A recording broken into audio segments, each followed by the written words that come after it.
Louis Michel, Vautrin de Clercq, Emma Goldman, Pierre-Joseph Proudhon, Buenaventura Durruti, Ricardo Florès Magon.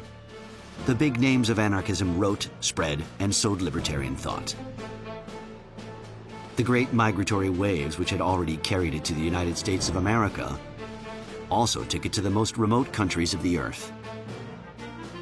Be it in Palestine or Egypt, amongst Jewish exiles or Indian communities, within the confines of the African continent as in the East, and as far as the empire of the rising sun, anarchists were everywhere.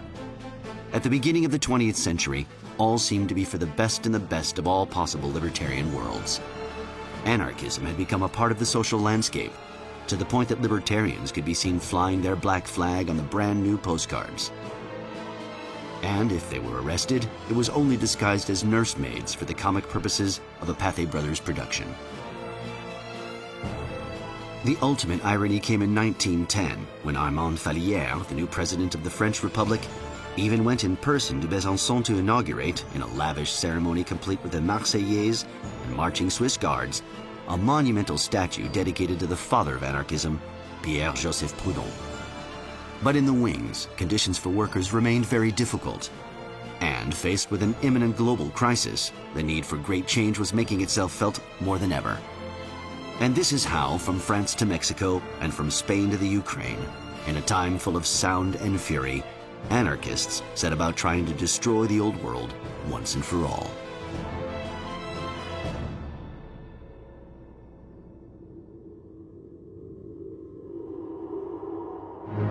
However, it wasn't with a revolution that the libertarian 20th century began. Neither was it in 1907 in Amsterdam during this international congress, where the cream of world anarchism managed to more or less come to agreement on the necessity of organizing the movement into national federations, capable of setting off a general strike and revolt should war be declared. The libertarian 20th century began spontaneously much earlier on, at a particular time in a forgotten place, with this new kind of woman and man creating one of the other great currents of the anarchist movement: individualism.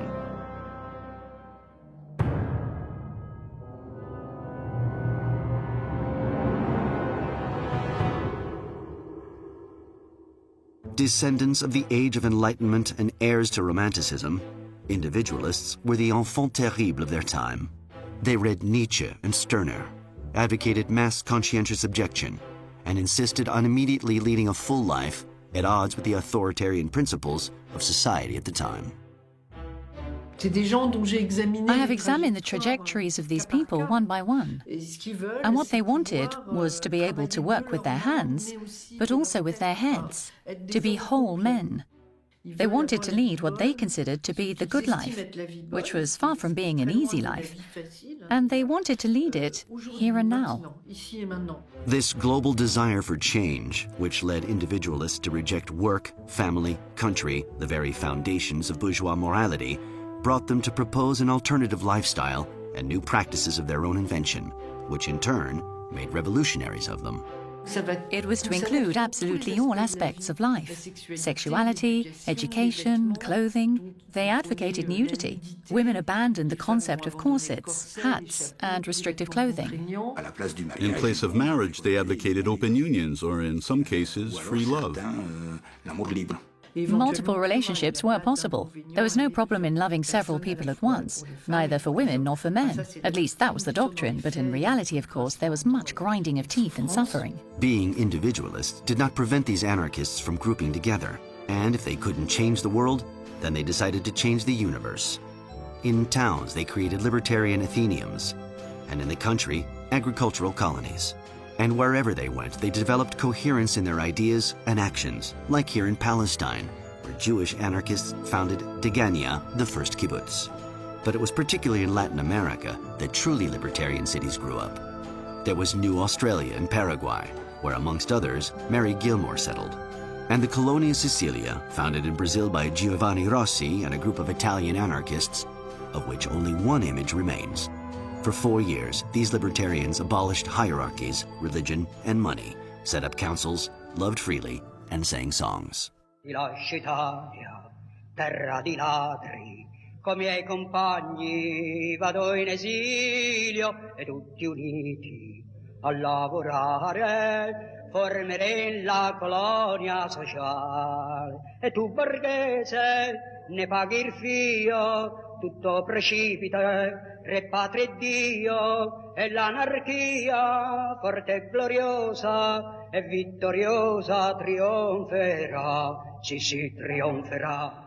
But anarchism didn't triumph, and these colonies, truly alternative societies, which were meant to be the seeds of a new world, closed one after another. Certain individualists concluded that in order to change society, you had to change the individual, and to change the individual, evil had to be pulled up at the roots. In their opinion, middle-class schooling instilled authoritarian values in children from the outset, and consolidated all the mechanisms of power. It needed to be attacked and revolutionized. They became constructive educationists, devising teaching methods which combined ancient paideia with libertarian principles. The task of the anarchist was to educate. In a way, you could say they needed to create the new man before they could create the new society. Great emphasis was placed upon intellectual, sensorial, and even physical elevation. No aspect of life was ignored. Experiments into new forms of education sprung up all around the world, such as Sébastien Faur's La Ruche and Paul Robin's Sans Puy Orphanage. But one of the most comprehensive was the modern school founded in Spain and based on the anti-authoritarian principles of Francisco Ferrer.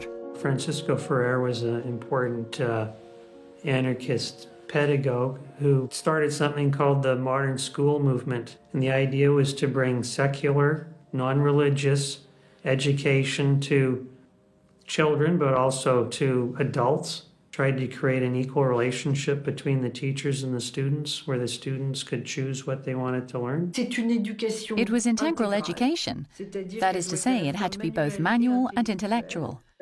The child needed to know how to do just about anything. It was exclusively based on the use of reason, without imposing anything upon the child from outside. We are not afraid to say it. We want to create men whose intellectual independence will be their supreme force, who will submit before nothing, capable of discerning what is good, and aspiring to live 1,000 lives in the space of just one. Society fears such men, and we must not expect it ever to support education which is capable of producing them. The fascinating thing when you read about the anarchist view of education, and in my opinion this is something rare amongst educational theorists, is that they are suspicious of themselves. They are so wary about illegitimate authority that their reflections about education contain a deep analysis of the dangers of indoctrination within their own projects. So you can read things along the lines, never forget that we're not looking to produce good little anarchists. Let us always be wary of the power which we ourselves have over these children. We are trying to make free men. They may think differently from us later on. That is how we will know that we have indeed made free men. These secular and libertarian schools, where children can be seen wearing hoods, naturally stirred up fantasies, and their success was as worrying for the clergy as it was for the bourgeoisie. Francisco Ferrer, their founder, despite always having been opposed to any form of violence, had to be arrested as quickly as possible. During the tragic week in Barcelona, an opportunity was found to wrongfully charge him. He quickly became a target of repression. In 1909, he was accused of having instigated the Barcelona general strike and was condemned to death.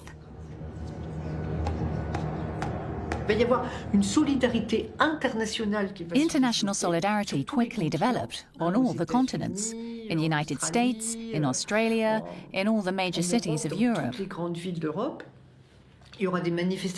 There were demonstrations for a stay of execution. There were petitions. There were even governments who intervened, asking the Spanish government to spare him. But Ferrer was executed. And then a few hours after his execution, crowds started to gather in big cities everywhere, but particularly in Paris. The Parisian rampage was to be the most spectacular of all. On the 13th of October 1909, there was an uprising of extraordinary intensity. Road workers, who were at that time the cornerstone of the proletariat, arrived with pickaxes over their shoulders and tore up the avenues, exposed gas pipes, pierced them and set them alight. Paris became an inferno. The assassination of Ferrer at the hands of Spanish justice, which provoked the most violent uprising in Paris since the Commune, had similar repercussions throughout the world. There were the demonstrations in Kotoku in Japan a few months later, and those of Sacco and Vanzetti in the USA, which all sparked immense international solidarity movements. Faced with this state violence against innocent humanists, numerous libertarians took up arms and attacked what society held most dearly.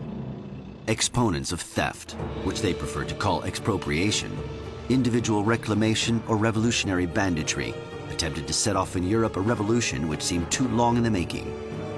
Anarchists everywhere struck out at property, and burglary suddenly became a revolutionary strategy.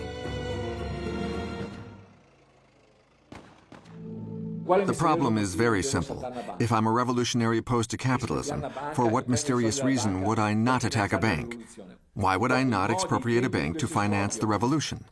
Method is another question. I'm not talking about killing the little old lady waiting at the teller's window. I'm talking about a radical assault on capitalism in the form of a bank robbery. In the eyes of a revolutionary, there's nothing scandalous about it. As a little aside, even Stalin did it. Indeed, that's what all revolutionaries do. But it was anarchists who turned these tactics into a system and associated their names with the biggest robberies of the time.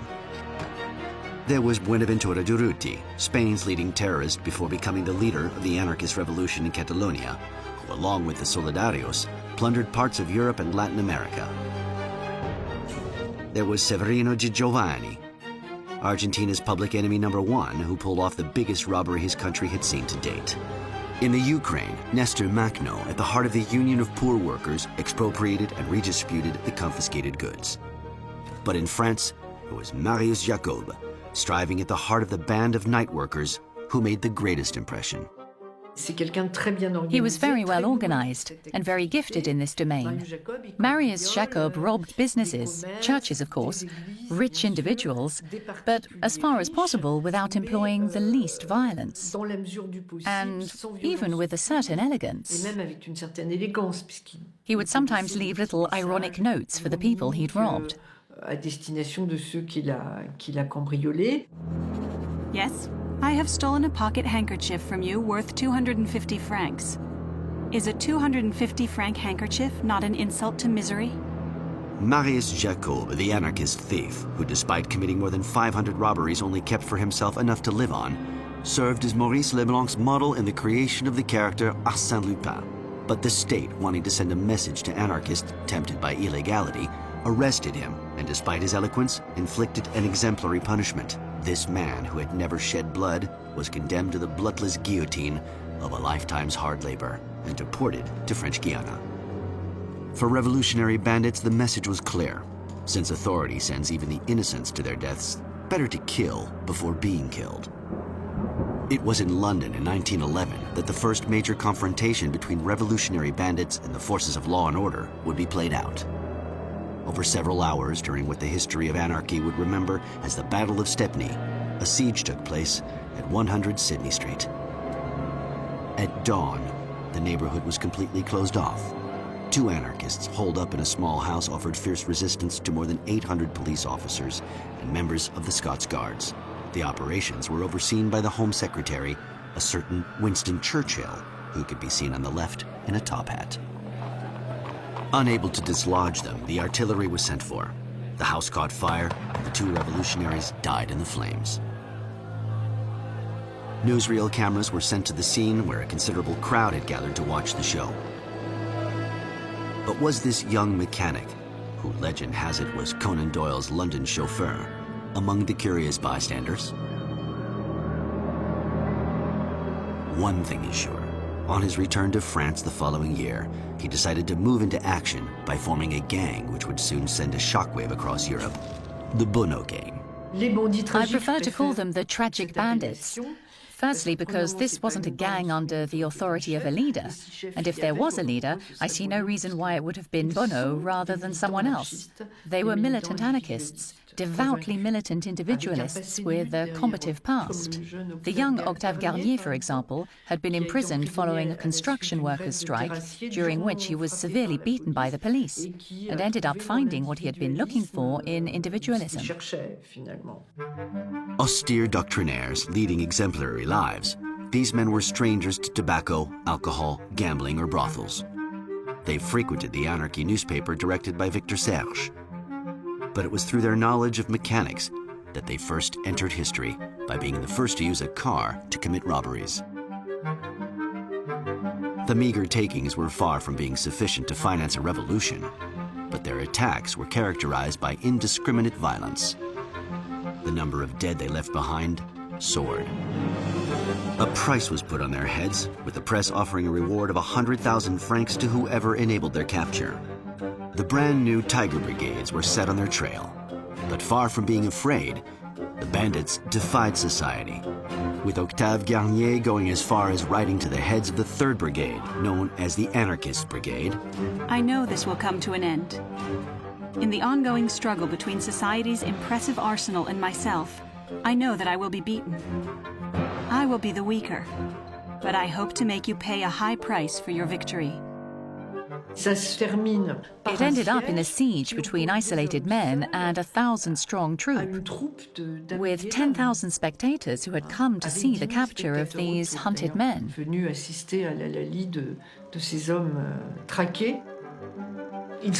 They fought like lions to the very end, knowing full well that they had no chance of escape. I would say that's what actually turned them into propagandists by the deed.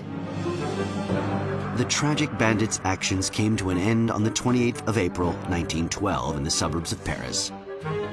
Here, too, the newsreel cameras were invited to the show. The police placed bombs which were set off. When the operation was over, the bodies of the anarchists were put on display like hunting trophies. This affair left a lasting impression and momentarily marked the end of revolutionary banditry in France. Bono, like many illegalists, gradually became a controversial figure, rejected by or reintegrated into anarchist thinking in accordance with the needs of the time. Rather than consider the actions of the Bono gang as a genuine protest movement, personally, I tend more towards the theory that it was the manifestation of a failure. That is to say, these are events which sometimes attract a sort of morbid curiosity, but in reality they remain marginal occurrences. And as far as the Bono gang was concerned, it was the marginality of a group which was marginal. The media circus which had grown up around the Bono gang was above all instrumental in disqualifying the anarchist movement in its efforts to avoid war. Because in the face of mass demonstrations by libertarians, alongside other socialists, here, for example, at the Pré Saint-Gervais near Paris, or during the Red Week in Ancona in Italy, where Malatesta managed to spread the general strike to the marches, to Romagna, and as far as Tuscany, the imperialisms were above all worried that the workers of the world might come to an agreement. They had re-instigated the villainous laws and made up lists, like the infamous B-file in France, which contained the names of all suspected revolutionary leaders to be arrested should a conflict begin. But thanks to the fear generated by the tragic bandit affair, and faced with the shock provoked by the assassination of Archduke Franz Ferdinand in Sarajevo, the state had no need to resort to these methods. And with the death of Jean Jaurès, even some anarchist mainstays like Kropotkin ended up rallying behind the Sacred Union. And while Europe was on the point of engaging in a war which would kill millions of workers, although it's not always remembered, anarchists in Mexico were behind the first great libertarian revolution. It's hard to understand why the Mexican Revolution doesn't have the same importance attached to it as the Russian Revolution or the Chinese Revolution. But it was the first major revolution of the 20th century.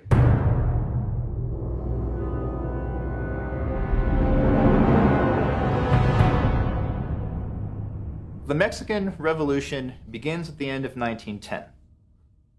And in its early stages, 1910, 1911, 1912, one of the factions, the major factions fighting within the Mexican Revolution was the Partido Liberal Mexicano, the PLM, which is led by the Magon brothers, Enrique and Ricardo Florès Magon, who are Mexican anarchists in exile in the United States when the revolution breaks out. Florès Magon and his comrades played a fundamental role. As the precursors of this revolutionary movement, they created the conditions necessary for the revolution. You could say that they were a constant inspiration for all the other revolutionary factions. Their propaganda continuously pushed the other factions to be more radical. Magon, in fact, regarded the Mexican Revolution as the first act in the great worldwide conflagration which was just around the corner. For him, the global libertarian revolution was just about to take off. The Mexican Liberal Party, which was at the origin of the revolution, was liberal and a party in nothing but name.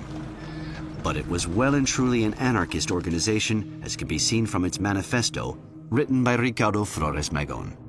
Its place in the purest libertarian tradition was not only because it advocated direct action, but also, and above all, by virtue of its call for vast agrarian reform. For it has to be remembered that since its beginnings, the anarchist movement was the only form of socialism to assign a central role in the revolutionary process to farm workers. Furthermore, this explains its success in a Mexico which was still highly agricultural. And this concept spread. It inspired the three other mass revolutionary organizations: Emiliano Zapata's insurrectionary army in the south, the House of the World Worker in the capital in the center, and the Mexican branch of the IWW, which had opened in the north. And the slogan which Florès Magon and the anarchists of the PLM placed at the bottom of their writings was taken up by these movements and became the rallying cry of the entire revolution: land and liberty. They said to the peasants, grab a Winchester in hand and take the land because it belongs to you. You don't have to wait for the working class to develop.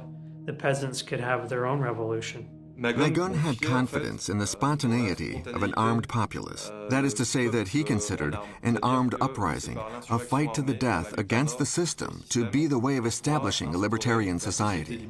This call to arms resounded as strongly here as it did on the slopes of the Sierra Madre and the high ground of the Chiapas, where peasants had lived for 400 years in a state of extreme misery. Evangelization, the encomienda, and smallpox had done their work. The native peoples had been almost entirely wiped out. The womb of the Pachamama was desecrated daily, and the whole subcontinent was bled dry, humiliated, and corrupted. Placed under the control of a handful of latifundists who owned all the land, the vast majority of workers survived with no prospect of betterment. The day-to-day life of these men and women was illiteracy, famine, and illness, and back-breaking work beneath the blazing sun, which burnt celluloid and skin alike. Shouts and blows were the only encouragement, and confiscation the only reward. The slightest gesture of revolt was punished with the whip, and any attempt to escape, as in the times of slavery, by death. In 1911, the Magons organize an invasion of northern Mexico, of Baja California. There's a group of around 50 Italian anarchists from the United States and Canada who crossed the border to join the PLM's forces. There are dozens of members of the IWW. There are African-American radicals who join. There's at least one Chinese partisan. They invade the city of Mexicali in northern Mexico, seize it from federal troops, maintain control of it, and then they also seize Tijuana. And for a period of a few months, they control this area of northern Mexico. The small army of the MLP, surrounded by the IWW and led by General Mosby, seen here on horseback, opened the prisons and flew the black flag over the Land and Liberty Commune. The libertarians of the whole world expressed their enthusiasm. Emma Goldman took part in meetings. Kropotkin wrote the first theory on guerrilla warfare. Jack London published a collection of short stories. In the United States, in Argentina, in Cuba, in Portugal, in Italy, the anarchist press everywhere enthused about the Mexican uprising, which would perhaps overturn the old order. In this time, when songs still spoke of the lives of men, Joe Hill, a Swedish expatriate and rebellious troubadour, who was a leading figure in the IWW, went to participate in the uprising in the same way as the international brigades would do later. Should I Ever Be a Soldier, the song which he wrote for the occasion, is a musical testimony to this involvement and a call to other workers to join the fight. It's to crush the tyrant's might. Join the army of the toilers. Men and women fall in line. Wage slaves of the workers, do your duty for the cause for land and liberty. It's the first time that anarchists see a situation in which there is an army under anarchist leadership taking steps to implement libertarian communism. That's the express goal of the PLM, is to create a new anarchist society in Mexico, and then from there to spread the revolution to North America and to the rest of the world. So anarchists, not just in the United States, but in Europe, people like Peter Kropotkin as well, view the Mexican Revolution in its early years as potentially an anarchist revolution in the making, and the very first one. But caught in a vice between Mexican counter-revolutionaries on one side and the Yankee army on the other, the fight was too weighted against them. The communes were retaken, the Mexican revolutionaries shot, and the captured foreigners were herded together in camps at the border. But although they had lost a battle in the north, the anarchists had not lost the war. And Florès Magon's hopes turned toward the south and a rugged and rebellious army led by a charismatic general. Right from the start, Ricardo Florès Magon considered that Zapata, even if he didn't regard himself as an anarchist, in practice he behaved like one, as did the Zapatist troops. They commandeered land without waiting for any sort of legislation and distributed it amongst themselves. Emiliano Zapata, who represented the indigenous peoples, had been influenced by the reasoning of the Mexican Liberal Party. And the Florès Magon brothers, who knew him well, had an enormous sympathy with the Zapatist movement. The Zapatist army, which consisted of nearly 28,000 fighters at the height of the revolution, engaged in truly guerrilla warfare in the southern states. As they gradually advanced, they redistributed land, even minted their own money, and managed to reach the gates of Mexico City. Was the libertarian revolution on the point of triumph in Latin America? In their weariness, the jubilant crowds who watched the revolutionary troops going by were unaware that Mexico would become the theater of a terrible misunderstanding. A misunderstanding between anarchists of the towns and anarchists of the fields, between workers and peasants, which was to weigh heavily on the history of the libertarian movement. Because the Mexican capital was under the control of the House of the World Worker, the mighty urban anarcho-syndicalist organization, which was purportedly 50,000 men strong. The workers of Mexico City and the towns tended to consider the peasant masses as reactionaries. They were of the opinion that the New World couldn't be a product of the backward peasant masses as they saw them, but rather the avant-garde enlightened workers. The Zapatists turned up with their rosary beads and their Virgin of Guadalupe medallions. The reaction of the Mexico City anarchists was to say they were under the influence of Catholicism. They said to themselves, they've been manipulated instead of genuinely questioning what they were doing. What did these peasants do? They didn't go to Mass. They went with their arms to take land. In practice, they reacted like truly militant anarchists. While the militant anarchists of the cities, who were more intellectual, regarded them as the Marxist cliché of capitalist lackeys or lackeys of the church. It was really a wasted opportunity between anarcho-syndicalism and Zapatism. el zapatismo. You had this terrible break in 1916 between where the leadership of the COM decided to form red battalions to attack the Zapatistas. This was clearly a class betrayal. Having completely lost their bearings, the workers of the red battalions turned into auxiliaries of the bourgeois army. And thanks to them, the counter-revolutionaries brought down blind repression on the population. In Tlalzidapan, where the Zapatists had set up their staff headquarters, 268 peasants were massacred, including 112 women and 42 children. By way of a swan song, Ricardo Florès Magon published a manifesto for anarchists of the world and workers in general. But the only ones to hear him were the North American authorities, who arrested him and condemned him to end his days in a high-security prison. And Zapata himself ended up being caught in an ambush. This internal war between different progressive factions is really what helped throttle the anarchist content of the revolution at what should have been its peak. Unfortunately, in the end, no real reflection went into analyzing the causes of the anarchists' failure during the Mexican Revolution. Consequently, soon afterwards, the Liberal Party and Florès Magon were forgotten about. As things turned out, the Mexican anarchists had no time to feel sorry for themselves or to learn any lessons from what had happened. But if the Mexican Revolution was forgotten, it was because European libertarians were caught up in the worst days of the First World War. And their lack of interest in the results of this far-off uprising was deepened when, in 1917, at the gates of Europe, a revolutionary breeze was felt blowing from Russia. Suddenly, something new in the East.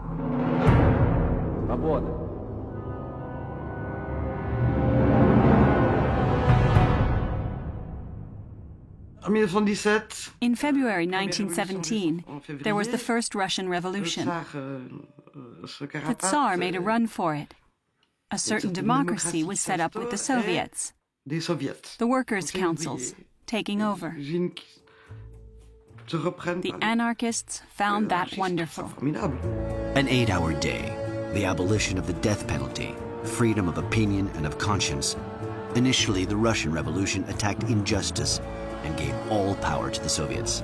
In this immense Russia where homage was paid to Tolstoy, where a monument was built to the glory of Bakunin, and Kropotkin was given ministries, anarchists could be forgiven for thinking that anarchy was at last in the process of triumphing.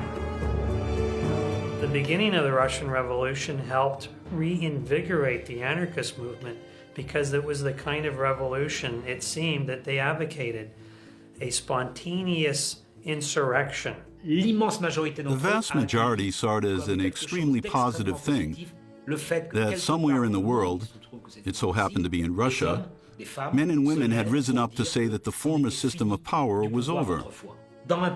Initially, the anarchists believed that there was a possibility that in Russia, they would at least see the birth of a truly communist country. I nearly said state, but they didn't want a state. They wanted a country which would turn itself into a communist society. Partisans of libertarian communism. Forgotten was the battle between Marx and Bakunin at the heart of the First International.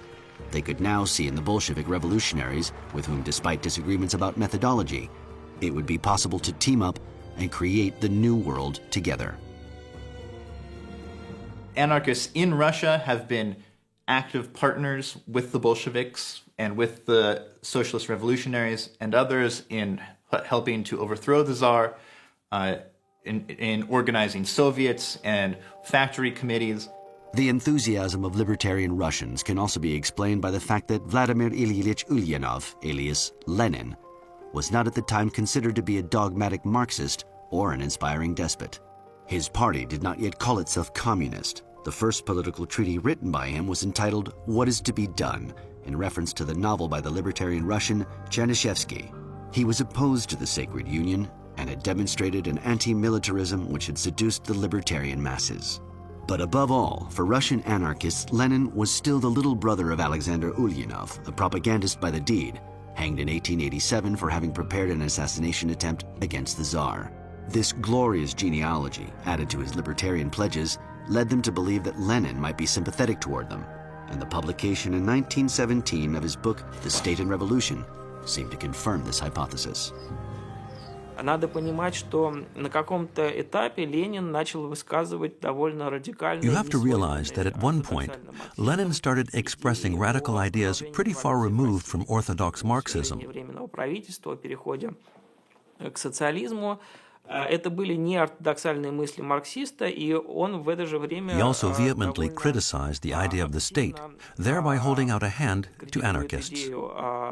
Государство, он в какой-то мере протягивает руку анархистам. We do not, after all, differ with the anarchists on the question of the abolition of the state as the aim. We maintain that to achieve this aim, we must temporarily make use of the instruments, resources, and methods of state power against the exploiters. We set ourselves the ultimate aim of abolishing the state. And what's more, Lenin stands his ground, saying we're going to be accused of being anarchists for saying that. But all the same, I'd rather be accused of being an anarchist now than being confused with social democrats who form part of the governments of the Sacred Union. So that helped to bolster the illusion on both sides that Bolsheviks and anarchists actually had the same objective in mind, had more or less the same methodology in the field, and were only separated in terms of internal organization. This illusion of a convergence of points of view and a similarity in the objectives was once more accentuated in October when Lenin put into action a strategy directly inspired from anarchists, the storming of the Winter Palace. For the anarchists who took part, their moment of glory had arrived. Clearly that provoked an incredible amount of hope. Even Malatesta at the beginning looked kindly upon the Russian Revolution. At the beginning. And even Kropotnik went back to Russia because he thought that the revolution was going to veer towards libertarianism. And along with Emma Goldman, from the four corners of the earth, anarchists flocked to take part in the revolution. Libertarian organizations quickly claimed the high ground, like in Moscow, where the Federation of Anarchist Groups controlled part of the city.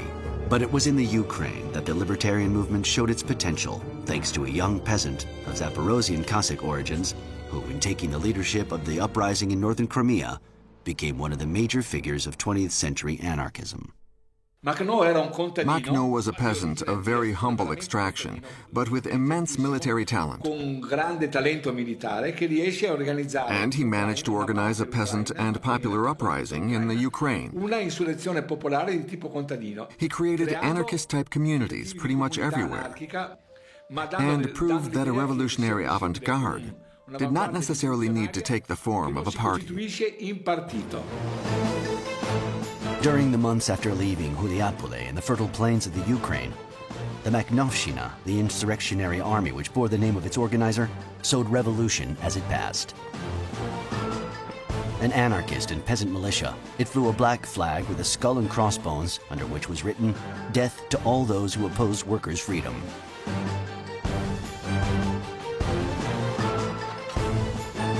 And as it gradually advanced, the Makhnovshina, like the legions of Spartacus of old, took over the towns and day after day expanded its influence. At its height, the Makhnovshina controlled a territory equal in size to that of an average European country, in which hundreds of thousands of people lived. When they seized a city, the first thing they did was open the jail and release all the prisoners. They redistributed food and whatnot amongst themselves and the population.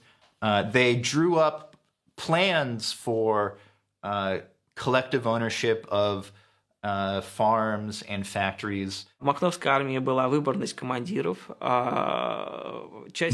army functioned on a voluntary basis. Officers were elected. The peasant communities, which found it necessary to defend their land and liberty with weapons, sent volunteers to join the army. They freely supplied horses, chariots, and food.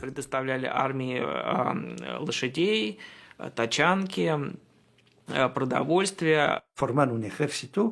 They formed an army of up to 40,000 men, with all that entails: administration services, medical teams. At one point, they even had an armored train. An armored train like Trotsky's, except that theirs had anarchy written on it. It allowed Batko Makhno, Father Makhno, as his supporters called him, and these are the only filmed images of him, to transport his cavalry from Huliapoli and Alexandrovsk, Kharkov, and even as far as Kiev, the whole length of a front which stretched over 1,000 kilometers. In this way, his troops could carry out a veritable war of harassment on the flanks of Petliura's counter-revolutionary forces, and behind the terrible white armies of General Denikin. And in the month of October 1919, the second anniversary of the uprising, at a moment when everything seemed lost for the Bolsheviks, Makhno and the anarchists saved the Russian Revolution. The population and the Bolsheviks had begun to take flight.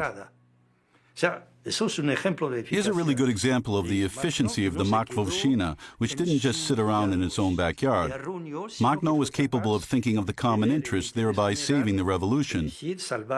That particular moment at the beginning of 1919 was his hour of glory, when he organized an alliance with the Red Army, an alliance which was voluntary on both sides, and which was immortalized in front of the cameras. There's the Bolshevik, Dybenko, with his impressive stature, and Makhno looking so small beside him.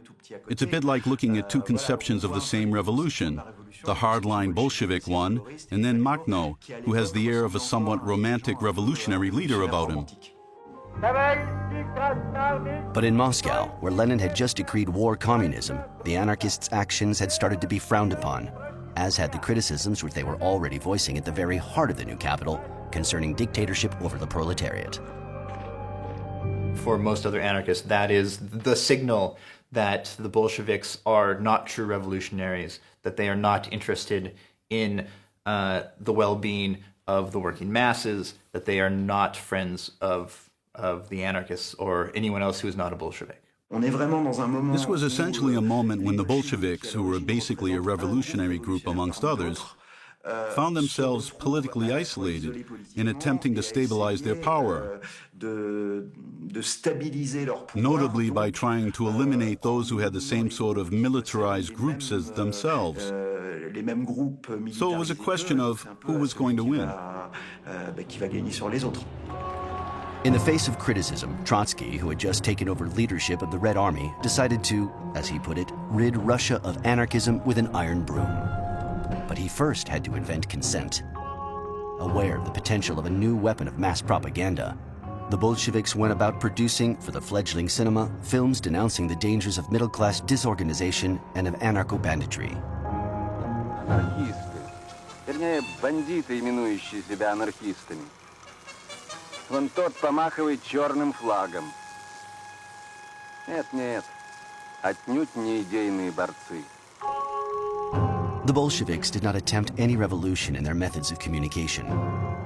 They simply recycled the same worn-out cliches used by the bourgeois European press, which had portrayed libertarians as inebriated, provocative arsonists to be crushed. This brought about a genuine rupture between anarchists and the Bolsheviks, who were very quickly to become the most dangerous adversaries that the anarchist movement had ever had. But when Kropotkin died in 1921, the authorities suddenly decided to organize a national funeral. Were the Bolsheviks feeling remorse? All the country's cameras were mobilized to capture this homage paid by the revolution to one of the fathers of anarchism. Emma Goldman, who can be seen here, even delivered a eulogy at the service. When Kropotkin died in 1921, many anarchists were already in prison. The Bolshevik Party allowed them to be released so that they could attend the funeral. There were thousands of them, but immediately afterwards, they were sent back to prison.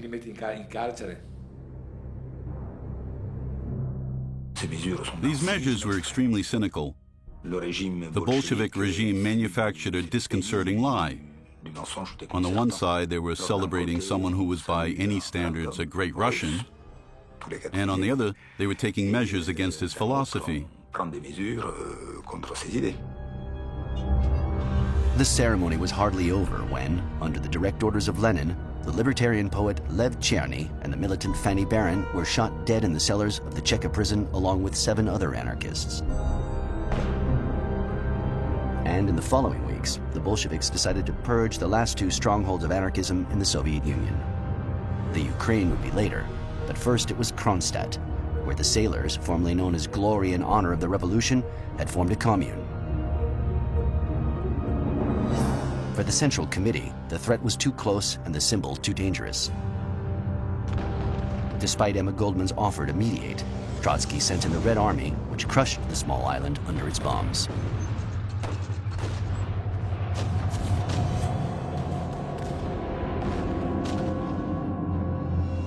The end of the suppression of the Kronstadt uprising was on March 18, 1921, which corresponded both with the Bolshevik Party Congress and the anniversary of the Paris Commune. So from a symbolic point of view, it was very impressive.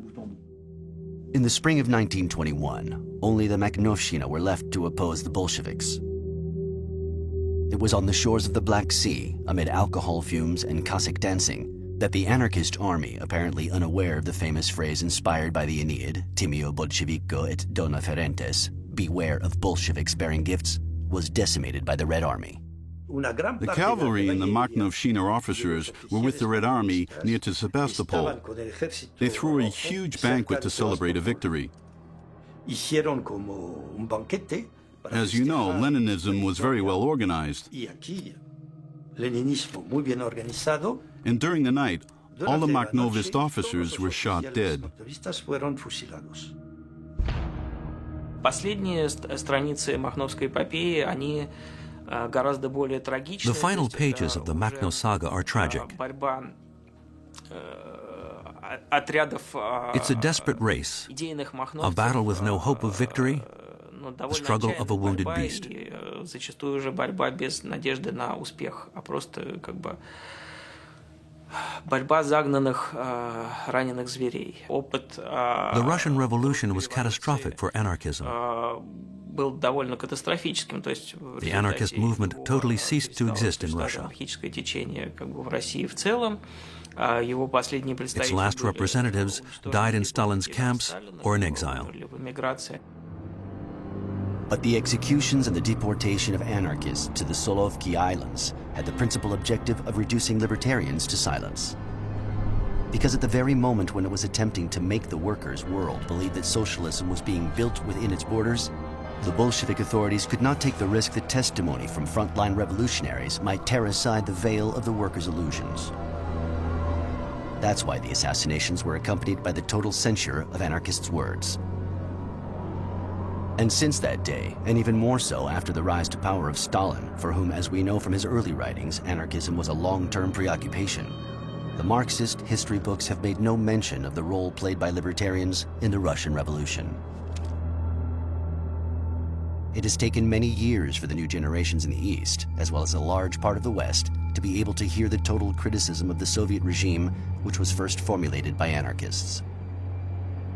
The anarchists were the first to raise this critique of the fact that this would in fact be state capitalism, that the state would become the sole landlord, the state would become the sole capitalist, and this would not in fact change capitalist relations with the working class at all, other than the fact that the working class really would then have nowhere to hide.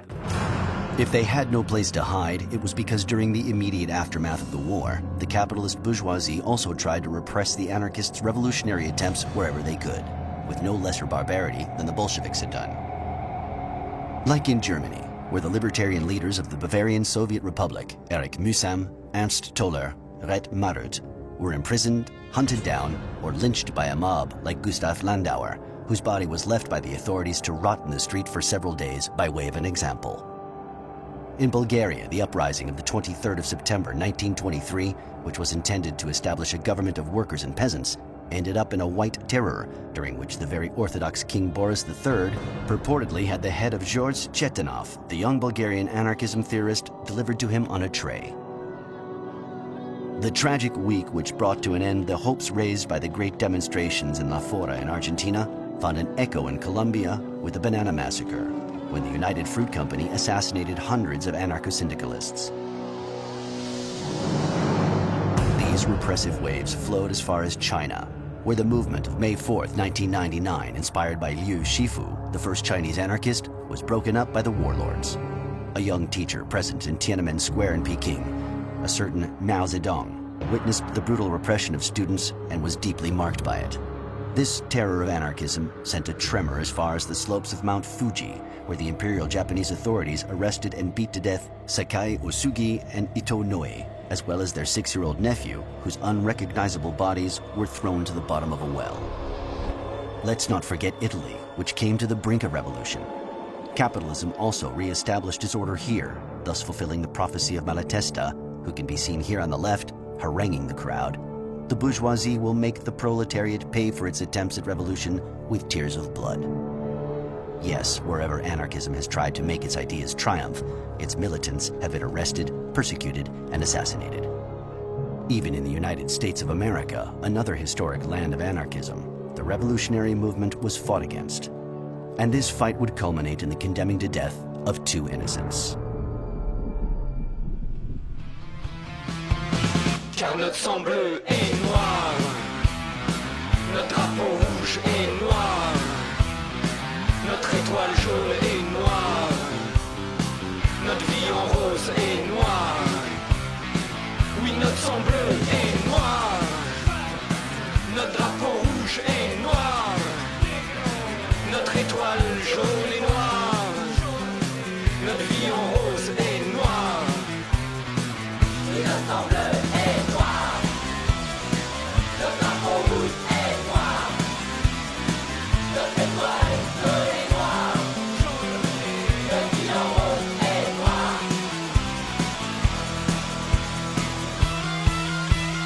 Black, black, black, black, et on fait bloc.